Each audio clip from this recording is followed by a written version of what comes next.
ऐसे अनर्गल बयान देकर के अगर वो सोचते हैं कि अपने काडर का मनोबल को बढ़ा सकते हैं तो वो कोशिश करें। हम लोग को भी समझ में आता है जो भी ये झूठे वादे कर रहे हैं उसके बदले लेंगे कितना, ये भी बता दे कि राजद का जो अतीत रहा है और जिस तरह से लगातार वो अपने काडर का मनोबल बनाए रखने के लिए एक नकारात्मक प्रतिपक्ष की भूमिका है, उससे उनको बाज आना चाहिए। नमस्कार, बिहार तक देख रहे हैं आप और मैं हूं शुभम। देखिए, इस वक्त हमारे साथ लोजपा रामविलास के सांसद अरुण भारती जी हैं, उनसे हम जानना चाहेंगे। सर, आगामी विधानसभा चुनाव है, उसको लेकर के बयानबाजी तेज हो गई है। सुधाकर सिंह ने मुख्यमंत्री नीतीश कुमार को यहां तक कह दिया कि वे नौकरी बेचते हैं। आप सभी को पता है कि नौकरी बेचने का काम किसने किया था जब वो सत्ता में थे।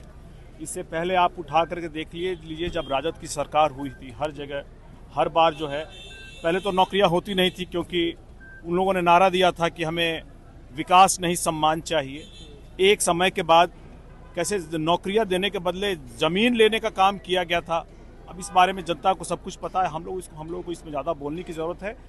ज़रूरी ये है जानना कि इन सब बातों को बोल करके विपक्ष के नेता क्या साबित करना चाहते हैं।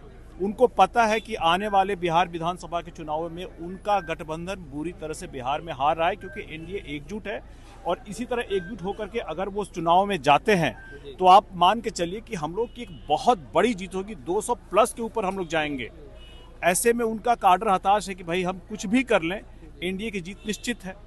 अपने काडर का मनोबल बनाए रखने के लिए वो लोग कुछ भी, एक प्रतिपक्ष एक सकारात्मक भूमिका निभाता है लेकिन कुछ भी बोल रहे हैं। एक नकारात्मक प्रतिपक्ष तेजस्वी यादव भी लगातार आरोप लगा रहे हैं कि मुख्यमंत्री नीतीश नेता प्रतिपक्ष जो हैं रिटायर्ड अधिकारी सरकार चला रहे हैं।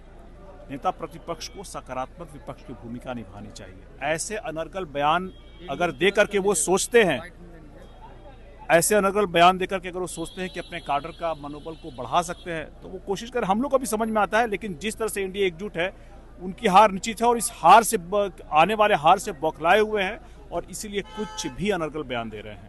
सर, विधानसभा चुनाव को लेकर के तेजस्वी यादव ने इस बार कह रहे हैं कि ये जो है पेंशन बढ़ाया जाएगा, माँ बहन योजना की बात कर रहे हैं, बिजली बिल 200 यूनिट माफ करने की बात कर रहे हैं। कितना कारगर साबित होगा ये तेजस्वी का यह फार्मूला, और आप लोग अपने लिए क्या फार्मूला लेके आ रहे हैं? देखिए, तेजस्वी यादव जी का जो ये फार्मूला है एनडीए के कई राज्यों में चल रहा है, महाराष्ट्र में चल रहा है, इस तरह से उसी को यहाँ कॉपी पेस्ट करने की कोशिश कर रहे हैं। लेकिन जनता समझती है कि अगर वो पहले भी जैसे रहा है भूतकाल में कि अगर वो एक देते हैं तो आपसे कई चीज़ ले लेते हैं, तो जनता इस भ्रम में नहीं आने वाली। उनको पता है कि जो भी ये झूठे वादे कर रहे हैं उसके बदले लेंगे कितना, ये भी बता दे, तो वो जनता इनके झांसे में नहीं आने वाली है। हमारी सरकार भी जिस तरह से महाराष्ट्र में हुआ है, जिस तरह से अन्य राज्यों में हुआ है, ऐसी योजनाओं पर काम कर रही है।